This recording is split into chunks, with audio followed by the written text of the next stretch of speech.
there, thank you for tuning in. One of the things that's been a hot topic that I've heard from a lot of people about running is that they don't know how to breathe when they run. And a lot of people that I talk to, a lot of kids that I work with, really don't like running because while they're running, they'll get a side cramp or a side stitch up kind of in the rib cage, and it makes running very uncomfortable. And so once you have that going on, it's so uncomfortable, a lot of times you decide you want to stop to walk, or the run just feels too hard, and so you quit running altogether. A few years ago, when I was training for a marathon, I decided to look up and study some running form, and I learned about breathing patterns while running. And so today I just wanted to break that down with you for a few minutes about how to breathe while running, because once you put some thought into this and give it just a little bit of practice, it very quickly becomes muscle memory and the pattern becomes normal within your breathing pattern. One of the things that happens when you work out is your body needs more oxygen, and so you start breathing heavier and you go particularly that happens when you're doing cardio work such as running.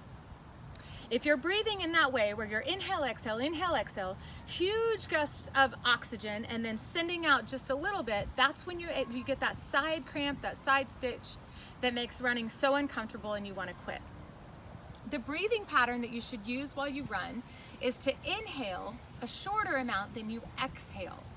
So the idea is to exhale more and exhale longer than what you take in while you run.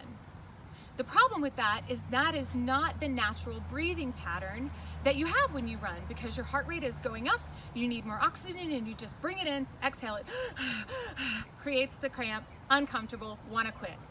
So the breathing pattern that you want to practice while you run is to inhale, exhale longer.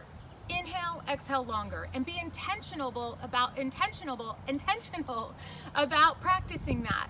So one way to put that into practice during your run is to count your steps. Inhale for 3 and exhale for 5.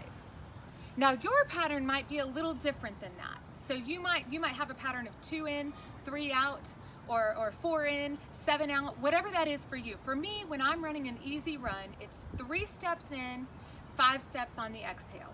So an example for what that looks like would be inhale, inhale, inhale, exhale, exhale, exhale, exhale, exhale, inhale, inhale, inhale, exhale, exhale, exhale, exhale, exhale. And so you're exhaling a longer amount, a greater amount of oxygen than what you're taking in on your inhale, on your intake. Again, this is not a natural breathing pattern when you run. The natural breathing pattern is going to be in, out, in, out.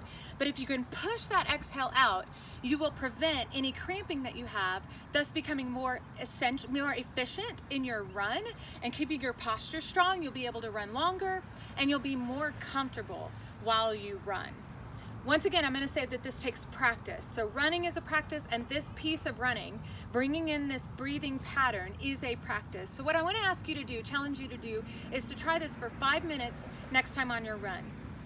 Practice the breathing pattern for 5 minutes at the beginning of your run, and then again at the end of your run. That'll bring your run some mindfulness into your run and help you work into this practice of developing this breathing pattern so that it becomes more natural every time you run. So have a great day out there. Get out on that course, get out for your run. See you next time.